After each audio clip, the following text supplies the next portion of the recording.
Hip hop பாதியோட கதை, திரைக்கதை, வசனம், இயக்கம், பாடல்கள்ல உருவாகி இருக்கிற மீசை முறுக்குட்டு ப்ராஜெக்ட் எடுத்துக்கிட்டோம் அப்படின்னா, கொஞ்சம் மாசங்களுக்கு முன்னாடி நம்ம சொல்லியிருந்தோம்னு நினைக்கிறேன். இந்த படத்தோட ஷூட்டிங்லாம் ஸ்டார்ட் ஆயிருச்சு. ஆனா இன்னும் அனௌன்ஸ்மெண்ட்டை ரிலீஸ் பண்ணல அப்படிங்கிற மாதிரி நம்ம சொல்லியிருந்தோம். ஸோ இப்ப பார்த்தீங்கன்னா இந்த படத்தோட அனௌன்ஸ்மெண்ட்டை ரிலீஸ் பண்ணிட்டாங்க. இன்னும் ப்ரோ யூடியூப்லயோ ட்விட்டர்லயோ எந்த வீடியோவுமே வரல அப்படிங்கிற மாதிரி கேட்பீங்க. ஆக்சுவலா இந்த படத்தோட அனௌன்ஸ்மெண்ட்டை பார்த்தீங்கன்னா இன்னும் சோஷியல் மீடியால இவங்க ரிலீஸ் பண்ணல. இப்ப ரீசெண்டா ஹிப்ஹாப் பாதி பார்த்தீங்கன்னா மலேசியால ஒரு மியூசிக் கான்சர்ட் நடத்தி இருந்தாரு. ஸோ அங்கதான் பார்த்தீங்கன்னா இந்த படத்தோட அனௌன்ஸ்மெண்ட்டை இப்ப ரிலீஸ் பண்ணிருக்காங்க.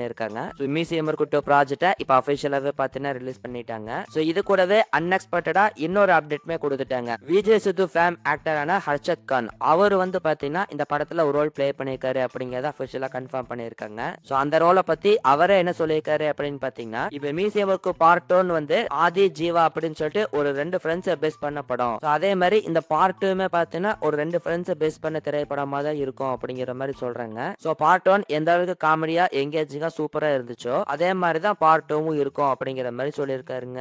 அண்ட் இது போக இந்த படத்தோட ஷூட்டிங் பாத்தீங்கன்னா முடிஞ்சிருச்சு. படத்தோட ஷூட்டிங்லாம் எப்பயோ முடிச்சுட்டாங்க. டோட்டலா 3 ஹீரோயின்ஸ் பாத்தீங்கன்னா இந்த படத்துல நடிச்சிருக்காங்க. சோ சீக்கிரமாவே பாத்தீங்கன்னா சோசியல் மீடியாலுமே இந்த படத்தோட அனௌன்ஸ்மெண்ட்டை ரிலீஸ் பண்ணிடுவாங்கன்னு நினைக்கிறேன். அண்ட் படத்தோட ரிலீஸை பொறுத்த வரைக்கும் இந்த சம்மருக்கே ரிலீஸ் பண்ணிடுவாங்கன்னு நினைக்கிறேங்க. ஏன்னா படத்தோட ஷூட்டிங்லாம் முடிஞ்சிருச்சு இல்லையா, இந்த வருஷம் சம்மர்லயே பாத்தீங்கன்னா இந்த படம் ரிலீஸ் ஆயிரும். சோ இதுக்கான அபிஷியல் அனௌன்ஸ்மெண்ட் இது வருது அப்படிங்கறத வெயிட் பண்ணி பார்க்கலாம். அண்ட் இந்த மியூசியம் பார்ட் 2 பத்தி நீங்க நினைக்கிறீங்க அப்படிங்கறத இந்த வீடியோவுடைய கமெண்ட் செக்ஷன்ல சொல்லுங்க.